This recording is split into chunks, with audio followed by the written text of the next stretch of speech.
de Fundación de Ciudades de México, tomo 2, San Cristóbal de las Casas, de su autoría.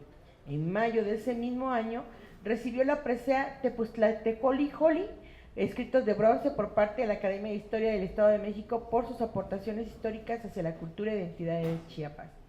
En agosto de 2017 fue invitado a dar conferencias en el Teatro de Burgos, España, y en la Universidad de Castilla-La Mancha en Ciudad Real. En esta gira recibió la venera al mérito de investigación por la RAECO y el Quijote de Plata por su aportación a la historia de Ciudad Real, España. En el 2019 recibió nuevamente el primer lugar nacional de crónica con el tema Panzudos Mercenarios. En 2019 también recibió nuevamente el primer lugar. En noviembre del mismo año recibió el Pergamino Bernal del Castillo, máximo reconocimiento de la Asociación de Cronistas de Chiapas por su trayectoria en pro del rescate de la cultura y la historia en Chiapas. En el 2020 fue nombrado secretario nacional de la Asociación de Cronistas de Ciudades Mexicanas para los periodos del 2020 y hasta el 2025. Ese mismo año, Sectur Federal publicó su trabajo San Cristóbal de las Casas, guía básica para conocer la ciudad, como parte de la colección del cronista del Renacimiento mexicano. En el 2021 fue nombrado por el Ayuntamiento de San Cristóbal de las Casas como cronista adjunto de nuestra ciudad y actualmente es coordinador de cultura y consejero de turismo en Marca Chiapas. Le damos un fuerte aplauso nuevamente a Miguel Ángel Muñoz Luna. Gracias. Pues buenas noches. Antes que nada, quiero agradecerle aquí al Consejo de la Crónica al maestro Luisito, mi amigo Luisito, que pues andamos aquí en las andanzas y bueno, ahora me tocó estar aquí arriba de la mesa, siempre me tocaba verlos allá de lejos, pero es un honor para mí estar aquí. Muchas gracias al Consejo de la Crónica, al Ayuntamiento Municipal, también por todas las facilidades, aquí a los 3 regidores que vinieron, muchas gracias, Kalash, Lina, Majo, de verdad muchísimas gracias por acompañarnos y a todos los que están hoy presentes. Vamos a platicar un poquito de tradiciones navideñas de San Cristóbal en la antigua Ciudad Real. Cuando me dijeron el tema, dije, bueno, pues vamos a hablar un poquito para ir conociendo cosas que desafortunadamente se perdieron y que pues ya no van a regresar, nos quedará en la nostalgia, y yo creo que de esto inclusive puede salir un buen libro, porque hay mucho de qué hablar sobre este tema. Y bueno, trataré de no ser tan extenso, porque son 500 años de Navidades casi, entonces es muy difícil resumir, pero me voy a concentrar sobre todo en la parte más interesante, que seguramente muchos van a recordar si platicaron con los abuelos, que es del siglo XIX, posterior a la Reforma, 1857, y hasta 1950, quizá es la concentración más importante que tendremos. Sin embargo, vamos a partir desde el siglo XVI, porque para comprender la Navidad hay que arrancar desde la fundación. Y a mí me encanta hablar de Diego de Mazariegos, por eso tengo una página que se llama Don Diego de Maz. La ciudad se fundó un lunes 31 de marzo de 1528. No sabemos la hora, pero pues hay que decir que fue a mediodía para que nos sintamos bien. Y Mazariegos entró por la calzada Tlaxcala, nunca entró por la calle de Diego de Mazariegos. Todo el mundo pensaría que entró por esta calle, pero él entró por la calzada Tlaxcala y se ubicó. Y estableció dentro de los trazos del 31 de marzo al 24 de abril de esos años, decidió establecer en una pequeña montículo una ermita en honor a la Virgen de la Anunciación, primera patrona de la ciudad. ¿Y por qué arrancamos sobre esto? Porque esta fue básicamente el primer espacio donde celebramos Navidad. Quienes celebraron Navidad en esta pequeña ermita debió haber sido algo muy sencillo, no tenemos buena descripción de cómo era en 1528. Mazariegos estuvo hasta octubre, entonces ya no le tocó ni siquiera celebrar la primera Navidad. Pero los pocos españoles que se quedaron aquí asentados, junto con los tlaxcaltecas y mexicas, que eran mayoría, recibieron una primera misa y un oficio el día 24 de diciembre y el 25 de diciembre los oficios por parte de los 2 primeros clérigos que tuvieron en esta ermita, Pedro González y Pedro de Castellanos. Para los que les gustan las curiosidades, esos fueron los 2 primeros padres que tuvo nuestra ciudad y que ofrecieron las primeras misas en San Cristóbal. Esta iglesia, al igual que todo lo que se propició para el tema eclesiástico, tenía que cumplir una característica, y es que todos los templos no deberían de tener colindancias con ningún edificio deberían estar un poco más elevadas, con gradas y separadas de cualquier elemento que obstruyera visiblemente los templos. Hasta la fecha, lo que se estableció en 1528 se mantiene vigente. Santo Domingo, El Cerrillo, La Merced, San Francisco, Santa Lucía, si se dan cuenta, son espacios despejados sin colindancias y sin edificios que se obstruyan. Cuando se levantó la catedral, sí sufrió una obstrucción porque enfrente de la catedral estaba por mucho tiempo el Palacio Episcopal, que posteriormente se convirtió en la famosa Escuela de Artes y Oficios, y muchos recordan que se tiró y se levantó la famosa ETIC 28, que es la antecesora de la ES número 1, y después se traslada precisamente esta escuela a la periferia de la ciudad. Sin embargo, todos los templos cumplían con este requisito. En esta misa que se celebró en 1528, pues básicamente fue una celebración muy solemne. Desconocemos quiénes llegaron y si hubo algún establecimiento de nacimiento, pero se limitaron exclusivamente a una misa por lo que tenemos en documentación. El primer nacimiento del cual tenemos referencia históricamente en la ciudad es en 1545 y se dio de la mano de los dominicos. Los dominicos fueron los primeros que hicieron un nacimiento. Quiero suponer que fue algo un poco más improvisado, y seguramente ahí los sancristobalenses o los nuevos ciudadrealeños pues conocieron a los Reyes Magos, ¿no? Porque tampoco era algo que fuera muy común en esa época en estas latitudes. Lo que llama la atención de esta Navidad de 1545, que la hace un poco más documentada, es un texto de Manuel Betrens que se llama Bosquejos Históricos de San Cristóbal de las Casas, que nos dice lo siguiente: en 1545 hubo una cena en honor a la llegada del obispo, porque en ese año llegó Fray Bartolomé. La ciudad se funda en 1528 y hay dos obispos que son nombrados previos a Fray Bartolomé, Juan de Ortega y Juan de Arteaga. El primero declina la propuesta de venir a Ciudad Real, no le interesaba dejar Europa. El segundo viene y en Puebla muere envenenado al tomar agua de Solimán en el convento donde estaba descansando. Entonces Fray Bartolomé se vuelve en el tercer obispo nombrado y el primero en llegar vivo, y digo el primero en llegar vivo porque casi se muere en las costas de Campeche en un naufragio precisamente en Champotón. Eso está tiene una relatoría muy buena ahí de Salamanca, Ciudad Real, Fray Tomás de la Torre, en este libro. Y bueno, nos dice que esta cena estuvo muy interesante. Se debió haber sido más bien una comida posterior a la misa. Las cenas no era algo que se ocupara. Curiosamente ahora cuando pensamos una cena navideña pensamos en el pavo, y el pavo era un elemento, el guajolotl era un elemento mesoamericano que posteriormente se llevó a Europa y se convirtió icónico en las cenas navideñas. Guajolotl es el guajolote, que viene del náhuatl monstruo viejo, eso significa guajolote, náhuatl monstruo viejo, por las facciones del ave, pues fueron llevadas a Europa y se convirtió icónico, ¿no? Y le cambiaron a pavo porque era muy difícil para los españoles la pronunciación de guajolotl. Pues bien, nos dice Manuel Betrens que se hicieron confecciones grandes y costosas colaciones, mazapanes, alcorzas y frutas de horno y de sartén, perniles cocidos de vino, gallipavos y gallinas de tierra, ensaladas, hortalizas y empanadas, que eran unos pasteles cargados de manteca y huevo cocidos al horno y rellenos de picadillo de carne y de aves, sazonado con incitantes mojes. Los mojes eran una especie como de salsa con tomates y cebollas y especias, pero no licuadas, simplemente así como troceadas y como maridadas. Podríamos decir que dentro de la documentación de la ciudad esta es nuestra primera cena navideña. Entre el siglo XVI y el siglo XIX las cenas no eran algo común. Los sancristobalenses nos limitamos básicamente a celebraciones religiosas. Algo que es muy importante mencionar y de lo que no se habla mucho, es que para los sancristobalenses, y seguramente para muchas localidades y latitudes muy lejanas a lo que eran las capitales, las festividades navideñas tenían una intención 100% comunitaria. Es decir, era más importante buscar las congregaciones de las personas a buscar hacer cenas privadas o nacimientos en casas.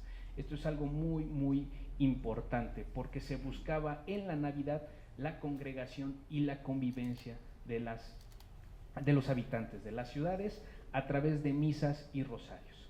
En nuestra ciudad tuvimos 6 órdenes religiosas que prácticamente distribuyeron este tipo de celebraciones en la ciudad. Los primeros en llegar, los mercedarios, los juaninos, las concepcionistas, no fueron carmelitas, los franciscanos, los dominicos y los jesuitas. Las 6 órdenes religiosas que tuvieron la ciudad prácticamente acuerparon a la naciente catedral de San Cristóbal y ayudaron y coadyuvaron a la celebración de las misas, las misas, los rosarios y los oficios. También había una costumbre que se perdió, sobre todo en el siglo XVII y XVIII, que eran los cantos y las representaciones con velas y nacimientos en vivo. Esto es algo muy interesante porque se utilizaban a las personas para que representaran a Jesús, María, y sí usaban un bebé, que no me quiero imaginar si lo tenían desnudito, para que fuera de alguna manera la representación del nacimiento en vivo. Esto fue súper común en Europa y fue una tradición que se trajo aquí. Inclusive aquí en San Cristóbal todavía en algunos templos, cuando es el día 24 que salen las posadas, los niños todavía se visten de San José y la Virgen y va un niño Dios de madera. En algún tiempo no abundaban los niños dioses de madera y sí usaban bebés vivos chiquitos, ¿no? Entonces quién sabe si les daba neumonía después del frío que daba en la época, pero es algo que se acostumbró, nacimientos en vivo. El resto de los que llegaban o acudían a este tipo de eventos o celebraciones llevaban pequeñas velas para de alguna manera iluminar. Recordemos que durante el siglo XVI al XIX, prácticamente hasta principios del siglo XX, en 1908, que nos trae la luz el obispo Francisco Orozco y Jiménez, no conocíamos la luz eléctrica y todo era a través de las velas. Hemos tenido una gran comodidad en la ciudad de unos años para acá. Realmente la ciudad vivió con muchas carencias, pese a ser una gran ciudad real, que nada más lo tenía de nombre, porque si analizamos la vida a fondo de los ciudadrealeños e inclusive la vida a fondo de la historia de la ciudad, salvo los elementos de índole religioso, que son los edificios más importantes de la ciudad, el resto no quedan vestigios, nos quedan un par de casas que prácticamente son previas al siglo XIX. El resto de las casas, como esta donde nos encontramos, que decimos que son coloniales, pues ya son más de la época porfirista o post-reforma. Entonces también es un dato a considerar que la gran mayoría de las casas pues fueron desapareciendo con el tiempo. Además de las representaciones y los cantos de estas celebraciones con los nacimientos en vivo, estaban las misas de aguinaldo. Las misas de aguinaldo eran misas que preparaban o hacían de alguna manera la concientización y la empatía entre el pueblo con el nacimiento de Jesús. Estas misas de aguinaldo se van a transformar posteriormente en las posadas. Aquí en San Cristóbal no tenemos documentado como tal pastorelas para procesos de evangelización. Sin embargo, en otras latitudes las pastorelas eran obras teatrales que les permitían a los niños adoptar más rápido la religión católica. Recordemos que Coatlicuetonantzin se convierte en la Virgen María y Huitzilopochtli se convierte en Jesús, y a través de las pastorelas pues se da esta parte del adoctrinamiento religioso. Posteriormente a las primeras posadas y a las misas de aguinaldo también aparecerán las primeras piñatas. No tenemos referencia en qué año fueron, pero las piñatas provienen de Asia, básicamente de China, y llegan también con los europeos para volverse parte de nuestra cultura mexicana. Algo que sí era obligado aquí en San Cristóbal y prácticamente hasta principios del siglo XX era el Adviento. El Adviento, que consistía en los ayunos y las oraciones por parte de la familia para prepararse para las fiestas del nacimiento de Jesús. Hoy en día los advientos ya no son de ayunos, ni de oración, ni de rosario, ni de llegar a la misa a las 6 de la mañana. Sin embargo, en San Cristóbal esto perduró del siglo XVI hasta el XX, lo tenemos bien documentado. También durante un tiempo se estableció en San Cristóbal, eso variaba de acuerdo al criterio de los señores obispos, las misas de gallo a medianoche. Actualmente pues son a las 9 de la noche, 10 de la noche las misas, pero en un momento las hacían justo a la medianoche de la Nochebuena. Por ahí alguien me preguntó alguna vez que si había evidencia de prácticas del porfiriato en San Cristóbal, y no tenemos evidencia de prácticas del porfiriato, haciendo la pregunta más precisa a esta famosa y pues bastante polémica, por decirlo, pedida de perdón. No sé si han escuchado de esto. Si se dio en San Cristóbal, desconocemos porque se daba a puerta cerrada, pero las mujeres se arrodillaban frente a los esposos y le pedían perdón por todas las faltas cometidas durante el año. Recordemos que esta fue una práctica muy común en México, sobre todo en el periodo del Porfiriato, nos marca una época también bastante machista, pero que está influenciada en este México post-independiente, gracias al famosísimo, muchos lo van a conocer, Manual de Carreño, que fue publicado en 1853 y que limitaba el papel fundamental de la mujer al cuidado del esposo, a la intimidad, a la creación de hijos y básicamente a la manutención del hogar, sin tener actividad o presencia pública o puestos políticos. El Manual de Carreño fue algo que influye mucho y que seguramente en San Cristóbal, a puerta cerrada, pudo haber existido esta práctica. La verdad es que no es algo que se documente ni que nadie quiera poner ahí, pues yo me arrodillaba frente a mi esposo a pedirle perdón, pero seguramente pudo haberse dado esta práctica dentro de algunos hogares, sobre todo en los más conservadores y con cierta clase económica alta, porque recordemos que también para empaparse o conocer estas prácticas o estos principios de, pues llamemos así, alta moralidad, ¿no?, que ahorita pues ya quedan muy debatibles, pues de alguna manera eran personas que tenían un estatus social elevado, que además eran sumamente conservadores y que eran muy apegados a la iglesia, porque curiosamente la iglesia católica avalaba en los tiempos de Porfiriato esta pedida del perdón por parte de las esposas hacia los señores. De hecho, incluso pueden buscar fotos en internet y existe. Básicamente podemos resumir a San Cristóbal en eso: misas, pedidas de perdón si es que hubieron, rosarios, novenarios, ayunos, misas, novenarios y ayunos. Pero hay un parteaguas muy interesante en la ciudad, y esto es quizá la parte bonita de la Navidad en San Cristóbal. Cuando surge la Reforma y Benito Juárez separa los bienes eclesiásticos, el gobierno, y hace este rompimiento, hay una clara molestia por parte de la sociedad conservadora. En Chiapas la sociedad más conservadora era San Cristóbal de las Casas, indiscutiblemente. Eso nos va a traer consigo que todo el siglo decimonónico sea de altos y bajos y que concluya básicamente esta confrontación entre conservadores y liberales con el traslado de poderes a Tuxtla Gutiérrez. Básicamente empezamos con Joaquín Miguel Gutiérrez, pasamos con Ángel Albino Corzo y terminamos con Emilio Rabasa. Así de fácil. Entonces, quitando esta parte de los conflictos, nuestra sociedad conservadora pues intentó de alguna manera apropiarse de los espacios que la iglesia había perdido por las injerencias de Juárez. Y aquí vamos a empezar que los nacimientos empezaron a establecer las celebraciones ya adoptadas en casa. Ahorita les vamos a aplicar un poquito de lo que les trajimos acá de sorpresa en estas vitrinas. Como buenos sancristobalenses que nos encantan los cohetes y las bombas, empezábamos a celebrar los nacimientos después del 13 de diciembre. ¿Por qué después del 13 de diciembre? Porque esperábamos que terminaran las fiestas de Santa Lucía. ¿Okay? Ya pasando Santa Lucía, no había ninguna fiesta que nos impidiera hacer nuestras nacidas en las casas en San Cristóbal. ¿Cómo eran las nacidas en las casas de San Cristóbal? Primero, para hablar de esto hay que hablar de una magnífica tradición que desafortunadamente también, pues si no ha desaparecido en su totalidad, quedarán 4 o 5 nacimientos por ahí que todavía reflejan. Estas hermosas casonas de 4 corredores albergaban en el salón principal un nacimiento del tamaño de la pared de fondo. Este nacimiento, que abarcaba toda la pared, estaba tapizada totalmente con ramas de romerillo. En ese entonces no habían esferas navideñas y se colgaban en ellas mandarinas y granadillas, así como naranjas y limas.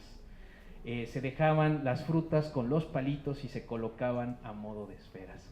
Decoraban o resaltaban también estos colgajes o manzanillas ensartadas, que eran unas grandes hileras que de alguna manera ayudaban a disfrutar estos hermosos nacimientos.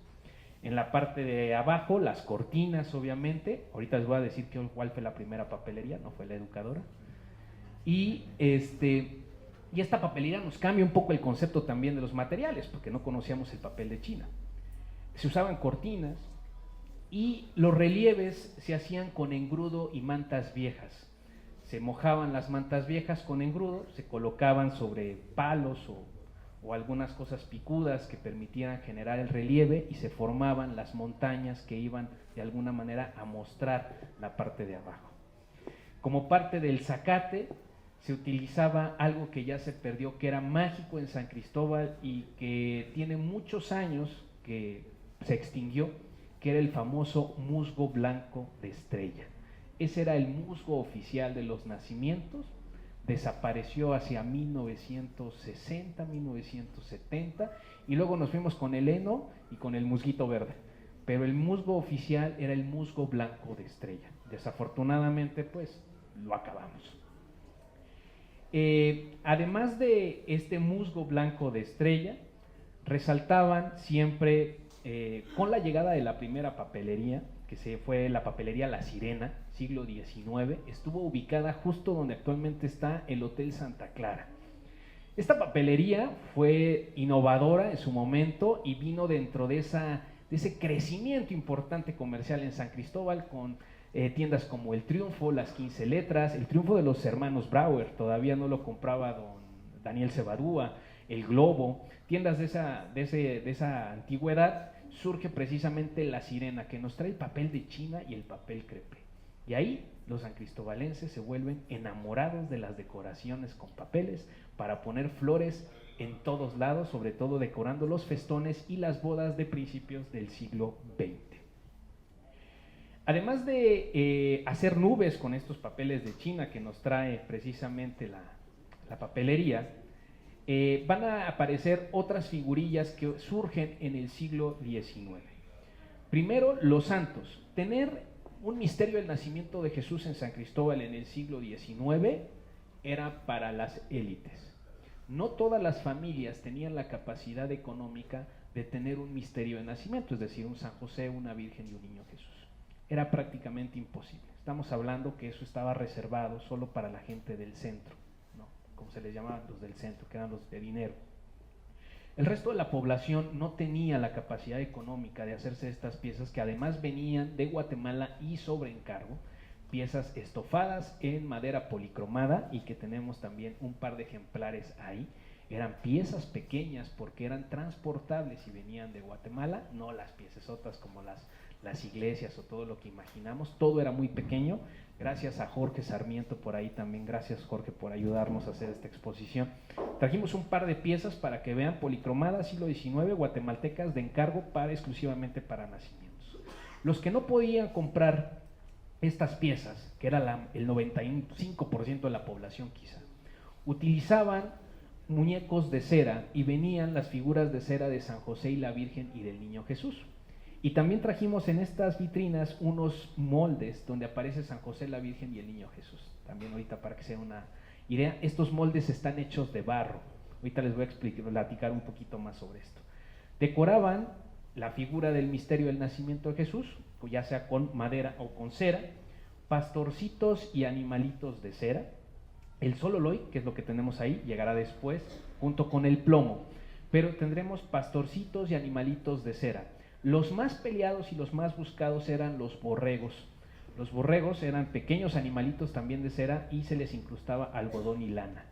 Empezaban a venderse desde finales de noviembre. Hay permisos para la solicitud de la venta de artículos navideños desde la última semana de noviembre, desde la casa que hoy corresponde al Hotel Santa Clara, pasando por el antiguo Hotel Jardín, la tienda de Don Po Fernández, y terminando básicamente donde está hoy el Hotel Santa Clara. Toda esa acera frente al Parque Central estaba exclusiva para la venta de artículos navideños, musgos y figuritas. Además de los pastorcitos y de los animalitos, vamos a encontrar también los angelitos. Los angelitos, que bueno, también es una representación muy interesante dentro de la parte religiosa, y que eso da para otra conferencia, ver cómo se interpretan muchas de las pues dentro de los elementos religiosos a nuestro conocimiento mesoamericano, prehispánico. Ahí tenemos un angelito. Estos angelitos ya eran de papel, pero lo más importante de los angelitos, que es lo que se rescata ahí porque esas alas son nuevas, es los rostros de yeso. Los rostros de yeso finamente pintados como si fueran de alguna manera de madera. Entonces van a ver también estos angelitos ahí en esta aplicación. Estos angelitos eran parte también de algunos nacimientos, no eran comunes, pero formaron parte de algunos nacimientos sancristobalenses. Los nacimientos estaban dotados de una gran cantidad de elementos y los sancristobalenses, al hacer estos nacimientos gigantescos, buscaban que no fueran estáticos, sino que fueran dinámicos. Y dentro de ese dinamismo, además de hacer grandes escenografías, algunos desviaban las tuberías a través de unos ductos de teja o de barro para tener agua corriente en los nacimientos, que era algo fantástico. Y algunos más ingeniosos, durante la celebración del nacimiento, le ponían efectos especiales. Es decir, colocaban unos alambres o algunos cordones, cubrían al niño con una manta o con algunas hojas, y dos personas que estaban escondidos atrás del nacimiento a los laterales lo jalaban cuando el niño tenía que nacer, descubriendo el niño y mostrándose dentro del nacimiento. Esto era algo muy interesante porque mostraba también la alta competitividad que siempre han tenido los sancristobalenses cuando son anfitriones o cuando tienen que mostrar algo. De ahí surge precisamente la palabra recadito, ¿no?, que luego cambiamos por bocadito. Se intercambiaban. Alguien llevaba algo de comer, lo recibían, lo probaban y devolvían en esos mismos trastes otro recadito a la señora con otro platillo para que también quedara demostrado que ellos sabían cocinar también.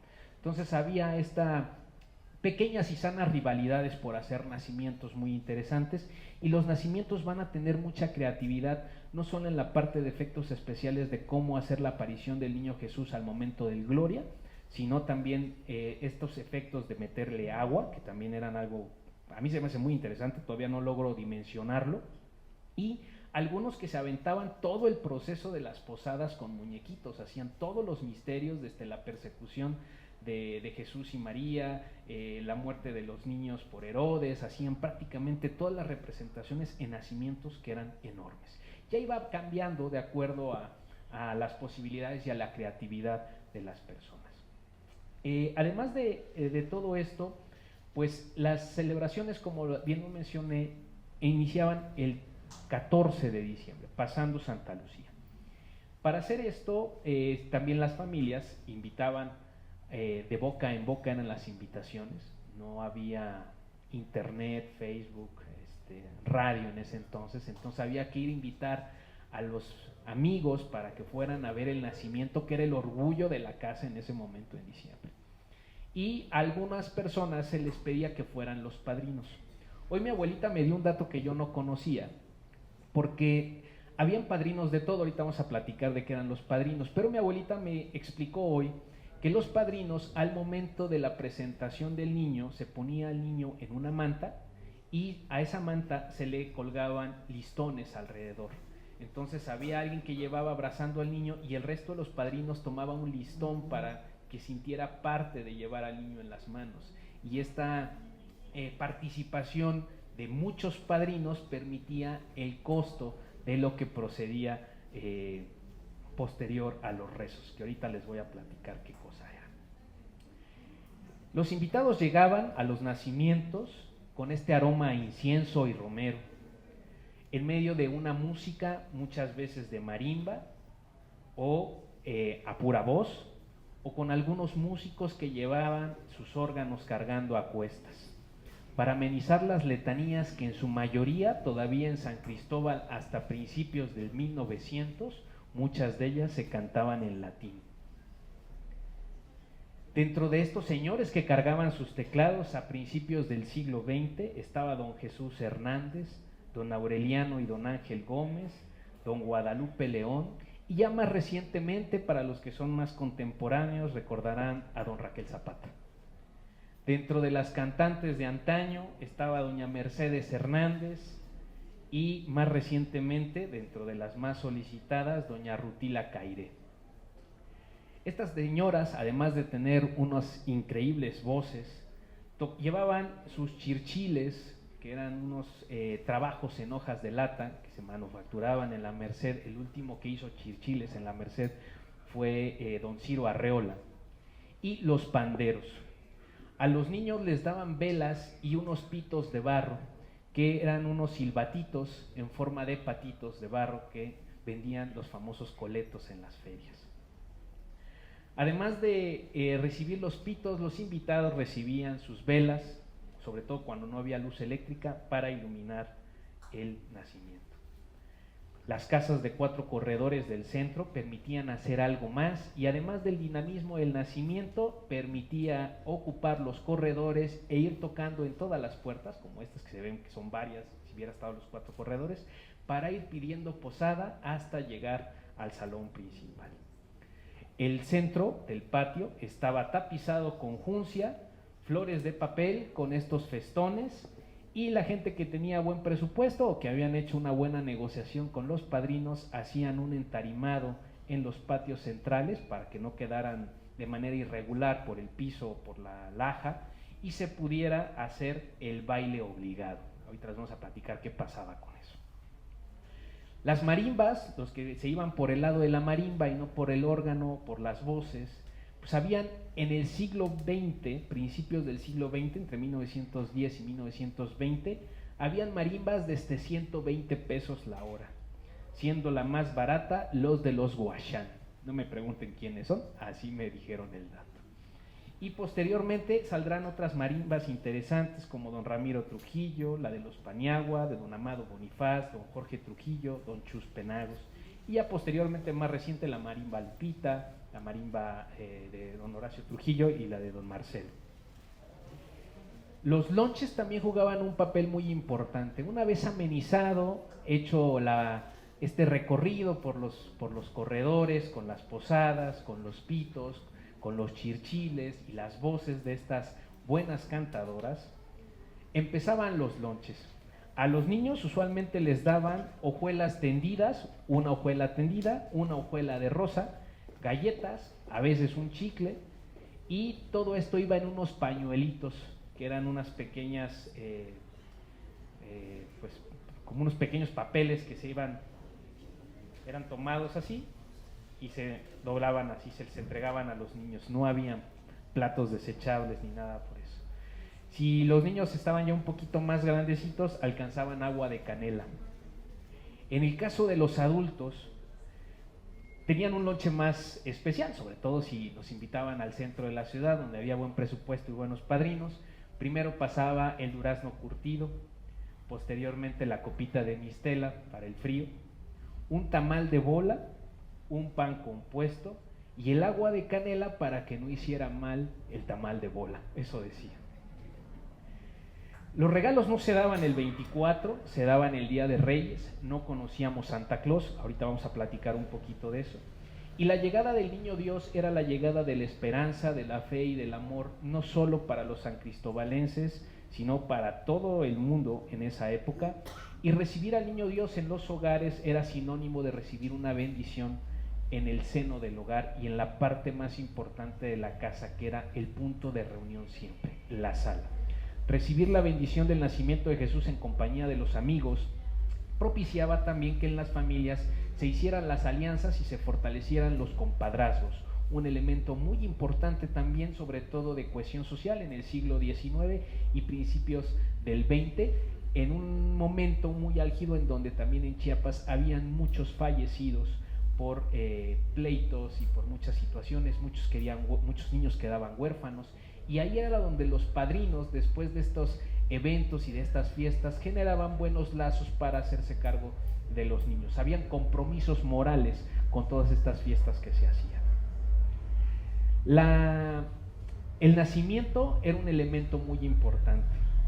Después de esta bonita costumbre y este bonito rezo, los bailongos eran muy buenos. Se hablan de que los bailes empezaban muchas veces a las 6 de la tarde y muchos recordarán la famosa y obligada frase de aquí se perdió la llave. Y el zapateado era hasta altas horas de la noche o hasta que el dinero se acabara y ya no se le pudiera pagar más a la música, que también pasaba. En la sentada que era ya el día 6, era muy interesante porque siempre se buscaba mejorar lo que se había hecho el día 24. El presupuesto tenía que ser mayor, los padrinos tenían que meter más dinero a la fiesta, y lo más interesante era lo que sucedía en un momento mientras todos bailaban. Misteriosamente se apagaban las velas, o cuando llegó la luz, se apagaba la luz. Pronto alguien salía corriendo, volvía a encender las velas, y la dueña de la casa, que usualmente era la que iba a prender la primera vela, decía: se han robado al niño. Y regresaba el baile y ya se habían robado al niño, y eso era motivo para seguir bailando todavía con mucho más fuerza.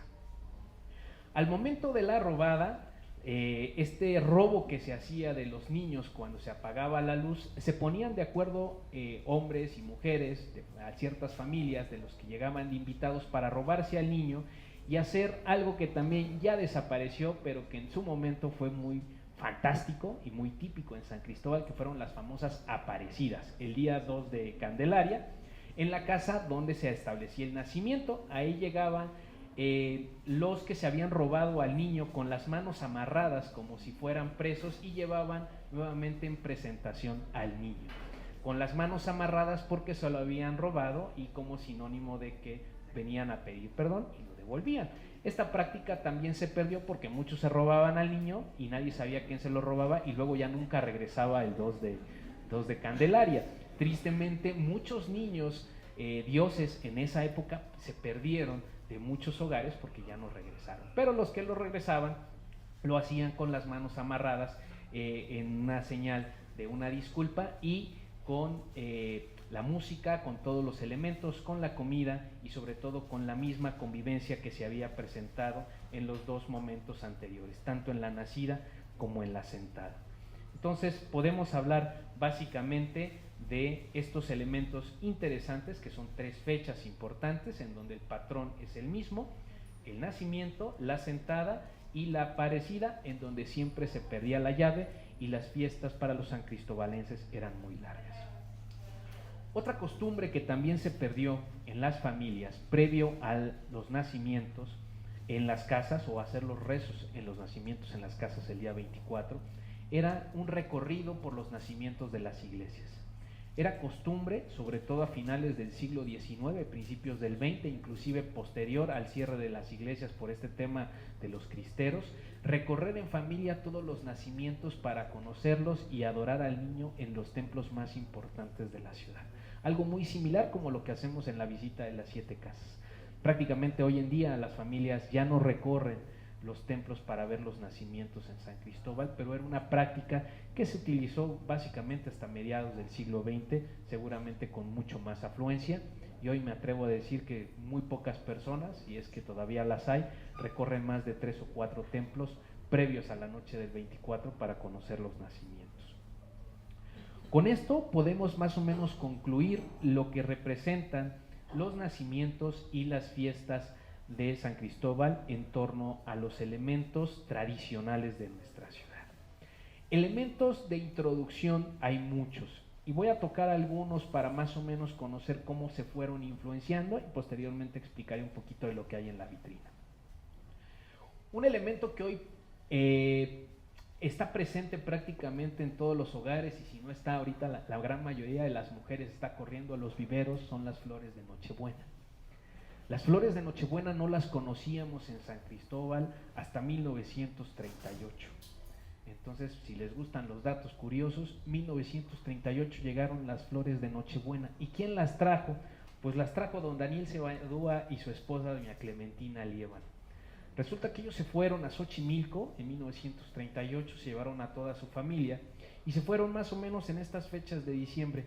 Don Daniel Cebadúa le prometió a doña Clementina, su esposa, eso en palabras de doña Coco, en paz descanse, que iba, cuando se casaron, le prometió que iban a hacer siempre un viaje una vez al año, y que en algún momento iban a ir a Europa para conocer a todos esos proveedores que les mandaban cosas de Alemania, de España, de Francia, y que se escribían por cartas y que sentían una relación ya muy estrecha por toda la correspondencia.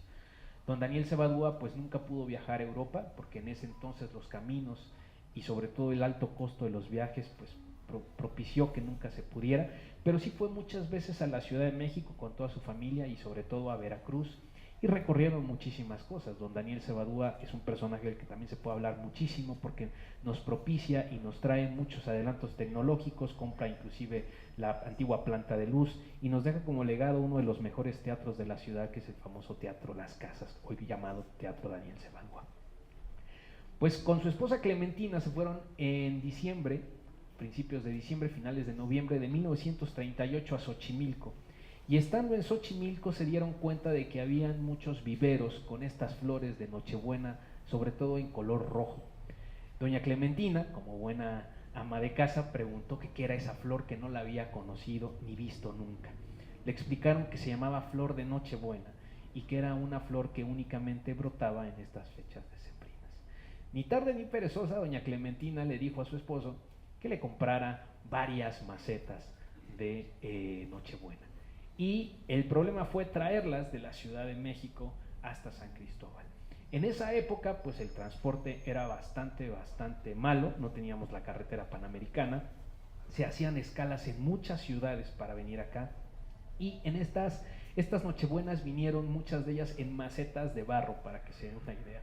No se sabe de las que trajeron, quién sabe cuántas lograron llegar, pero las poquitas que llegaron a San Cristóbal de la mano de la familia Cebadúa Liévano fueron sembradas en su traspatio y les pusieron una mantilla para que las heladas de San Cristóbal, que decían que antes eran más puntuales que el reloj y empezaban del 24 de octubre al 2 de noviembre, pues no acabaran con estas florecitas. Básicamente toda la crema innata de San Cristóbal fueron a ver lo que habían traído la familia Cebadúa Liévano y quedaron anonadados con las flores de Nochebuena, a tal grado que a partir de ahí empezaron a abundar dentro de las familias sancristobalenses y las flores de Nochebuena se hicieron algo muy común dentro de los hogares y dentro de los pasillos y algunos corredores a partir de esa Navidad de 1938. Otro de los elementos que ahora ya adoptamos como propios, pero realmente no son sancristobalenses y tienen una historia no muy longeva, es el famoso gordito de las barbas con gorro rojo Santa Claus. Hoy en día, preguntarle a un niño sancristobalense si conoce Santa Claus, pues obviamente la respuesta va a ser sí. Pero preguntarle a los niños de 1970 para atrás o 1960 para atrás si conocían a Santa Claus, la gran mayoría hubiese dicho que no.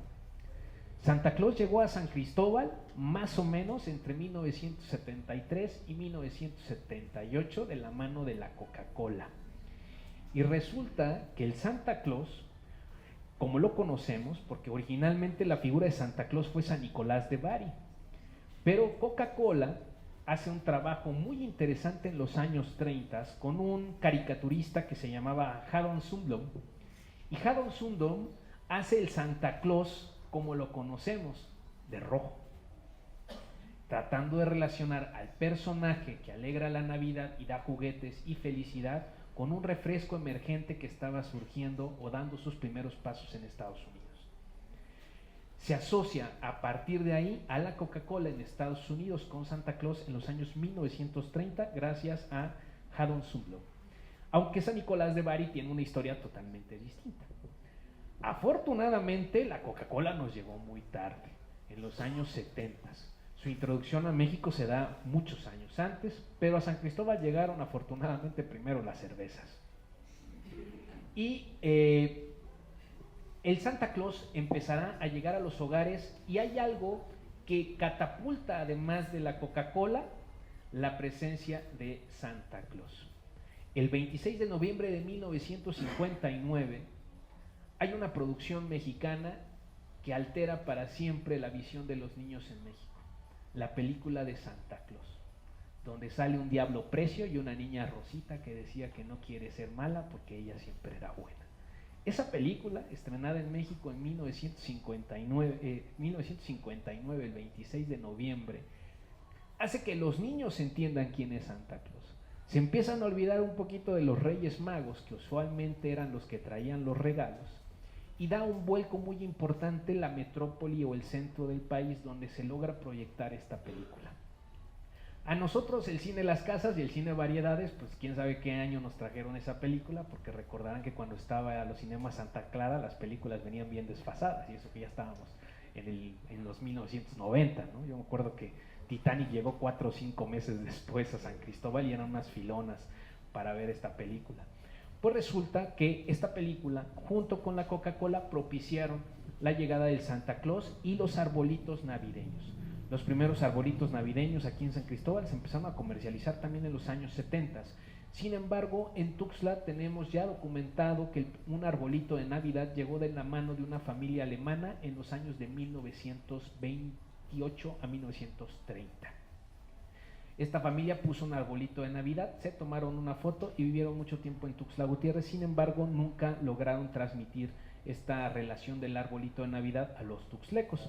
El primer arbolito de Navidad vino el periodo de Maximiliano de Habsburgo con su esposa, la emperatriz Carlota, que le pidió a Maximiliano que se recogieran algunas tradiciones que traían ellos de Europa. Entre ellas vino el arbolito de Navidad a México, precisamente en esos años, 1863-68. ¿Qué representa el arbolito de Navidad? Esto es algo muy interesante. Los arbolitos es una tradición escandinava. Desconozco el año en que surgen, pero usualmente se buscaba en algo que se llamaba Julen, hacer una ceremonia para que los árboles tuvieran de alguna manera en invierno la energía suficiente para propiciar buenas cosechas. Julen significa pues fiesta de frío o Navidad, y se colocaba a un árbol que se cortaba, se llevaba al hogar y ahí le colgaban frutas, usualmente manzanas o cosas que pudieran de alguna manera o que tuvieran dentro de las inclemencias del tiempo, y le cantaban al árbol con frutas colgadas que ahora ya son esferas. La razón por la cual se hacía esto era para demostrarle al árbol que pese al frío y no ser temporada, tenía frutos, y si tenía frutos en invierno tenía que dar más frutos en su época de verano. Esta tradición escandinava se fue transformando poco a poco, terminaron los frutos como esferas y pues nos la trajeron ya en representación plástica, pero ese es el origen. La corona de Adviento es un símbolo infinito, de un ciclo infinito, pero lo más interesante es quizá este tema del arbolito y del Santa Claus. Además del Santa Claus, los arbolitos y pues algunas cosas que nos llegaron, las coronas de Adviento y todo eso, empezamos a encontrar una desaparición muy interesante de todo esto con la llegada de la televisión y la radio. La globalización golpeó rápidamente a San Cristóbal, la gente conoció la carretera panamericana y empezó a viajar. Nos empezamos a separar de nuestras tradiciones y de nuestra esencia, y poco a poco empezamos en una debacle muy interesante de armar nacimientos. Los hijos de las grandes casas del centro de 4 corredores se fueron a estudiar a otras latitudes y nunca regresaron. Las señoras rezaban por el regreso de sus hijos hasta su muerte y hacían el esfuerzo por hacer grandes nacimientos, hasta que cuando fallecieron esos nacimientos terminaron en la basura. Las fiestas, esos entablerados en el piso, las flores de papel de China, de papel crepé con los festones, quedaron nada más inmortalizadas en viejas fotografías, porque ahora nadie empezó a decorar con eso, y empezamos a utilizar elementos nuevos y sobre todo de plásticos que nos traían las nuevas tiendas de importación y actualmente sobre todo las chinas. La historia de la ciudad fue cambiando y transformándose de una manera tal que las últimas señoras que trabajaron cera fueron prácticamente en los años 50 y 60, y aquí recogemos 2 nombres de algunas personas que trabajaron con estos muñecos de cera, que fueron la señora Elena Flores Torres y doña Carmen Aguilar de Pantoja, que fue una de las últimas que trabajó prácticamente hasta los años 60.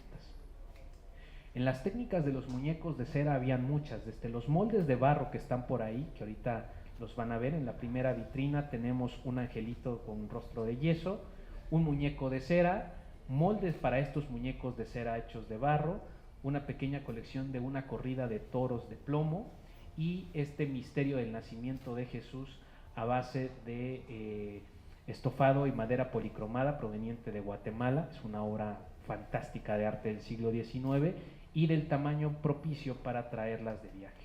En la siguiente vitrina es una hermosa colección que nos trajo Jorge Sarmiento de muñecos de Sololoy, que el Sololoy es una fibra que viene precisamente de celuloide y que eran muy frágiles, por eso a muchas mujeres les decían que eran muñequitas de Sololoy, porque eran muy frágiles y bellas, ¿no? Y había que tratarlas con mucho cuidado. Es una hermosa colección que también decoraron mucho tiempo los nacimientos, estas figuritas, sobre todo cuando empezaron a llegar por acá. En los años 80, ya con la llegada de la radio, la televisión, el periódico, van desapareciendo inclusive el empuje de la iglesia. Hay personajes en San Cristóbal que prácticamente dejaron de impulsar las buenas tradiciones y se murieron muchas generaciones de San Cristóbal, de sancristobalenses que impulsaron el gusto por las posadas y por las tradiciones decembrinas. Monseñor Rubén Ramos, seguramente lo recordarán muchos sancristobalenses, una de las personas más estrictas, pero de las personas que más propiciaba a que las fiestas salieran siempre bien y sobre todo bajo el estricto control de la calidad que deberían de tener todas aquellas celebraciones que surgieran de la iglesia y más si eran de la catedral. Monseñor Rubén Ramos estaba junto a la par con Monseñor Eduardo Flores Ruiz y otros grandes sacerdotes que a través no solo de los actos litúrgicos, sino también de las representaciones con otros sancristobalenses que trabajaron muchísimo, y hago hincapié en algunos nombres y una disculpa por omitir a tantos, pero es que son tantos los sancristobalenses. Don Octavio Ramos, originario ahí también del barrio de Mexicanos, que trabajó muchísimo por los templos haciendo sus trabajos en ebanistería, y a él le debemos todavía los animales de los Reyes Magos que salen en el barrio de Mexicanos, por si no sabían, y nos dejó aquí en la Merced, yo recuerdo con mucho cariño, un burrito que era hecho de don Octavio Ramos, que estaba en una pequeña carretita con 4 ruedas. En la Merced salían 4 velas en formas de estrellas con papel celofán y se hacían las posadas en el atrio del templo.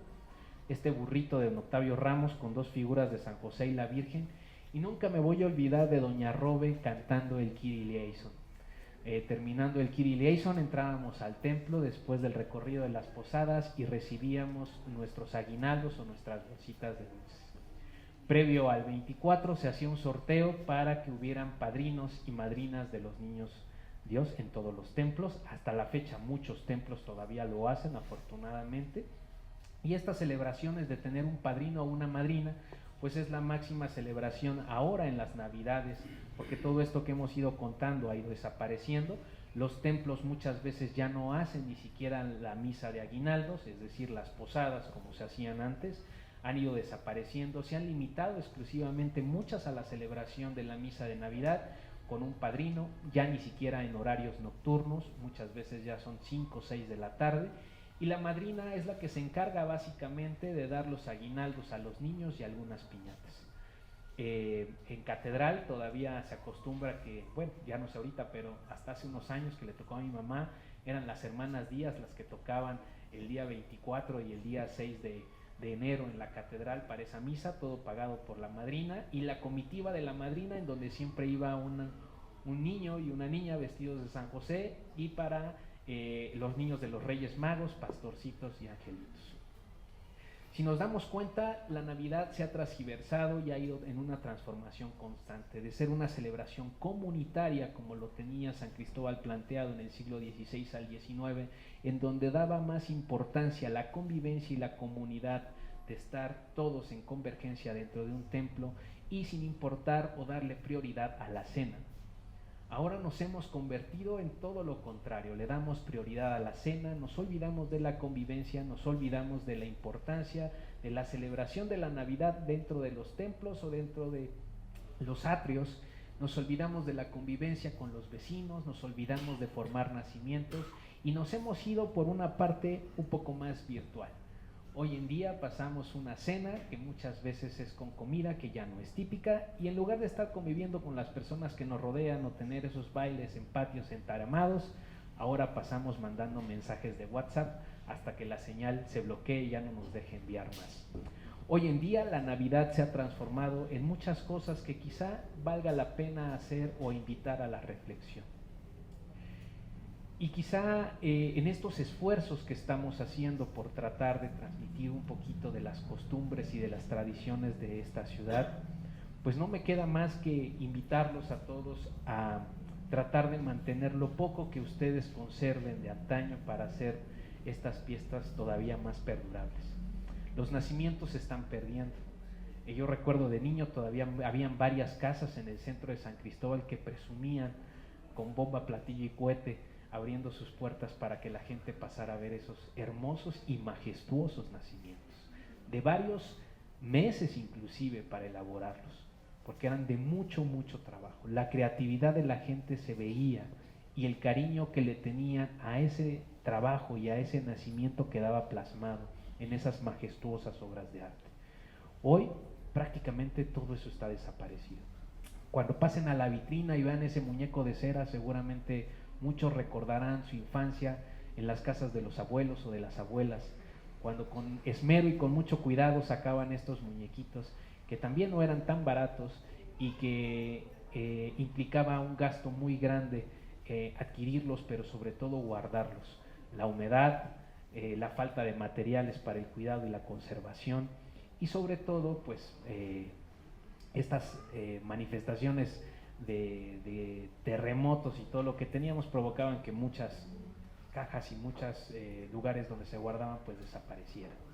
Sin embargo, quedan en el imaginario colectivo de una generación que también ya no es la predominante en la ciudad, es una generación de salida, una generación que actualmente anda entre los 70 y 60 años, quizá o más, 70, 80 años, pues todavía todas esas fiestas, esos bailes en donde las señoritas no podían negarse a que las sacaran a bailar. Eso es otro dato bien interesante. Podía negarse en otros bailes, pero en los bailes de nacida, sentada y aparecida no podía negarse, aunque el que lo sacara a bailar ya estuviera un poco pasado de copas por las mistelas. Era una sentencia que les daban a los padres, porque se buscaba una convivencia, no eran bailes que buscaran o tuvieran un fondo romántico. En el fondo quizá algunos sí buscaban hacer un ligue por ahí, pero la idea era la convivencia en general. Esto pues realmente es parte de una nostalgia, de una historia muy bonita, y sobre todo que ahora que tuvimos la oportunidad de desarrollar este conversatorio y me tocó este tema, dije creo que vale la pena hacer todo este rescate. Quedan muchísimas cosas que yo creo que se pueden explicar y abordar, pero traté de hacer una charla breve para no aburrirlos, para hacerla ágil y sobre todo para que podamos inclusive darle continuidad a través del Consejo de la Crónica en estos prolegómenos que estamos haciendo cada mes rumbo a los 500 años. Muchísimas gracias.